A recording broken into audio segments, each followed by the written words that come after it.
So, so this problem has been faced by many programmers nowadays that when we try to open the Wampserver homepage by writing localhost in browser, then instead of opening the Wampserver homepage, this Microsoft IIS web page opens up. So to resolve this issue, there is a simple logical solution. What you need to do is double click on this worm server icon, go to worm settings and tick the worm server home page at startup.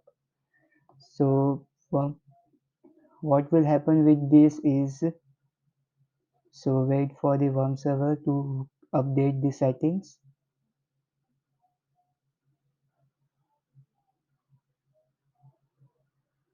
Yeah, worm server update setting has been done. So what we will do is just run this worm server, then it will automatically open the worm server homepage.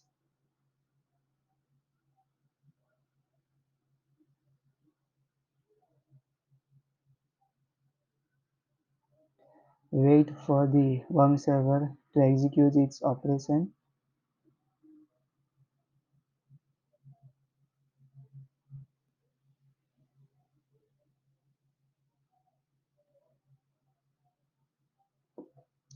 Yeah, as you can see, the worm server homepage has been opened.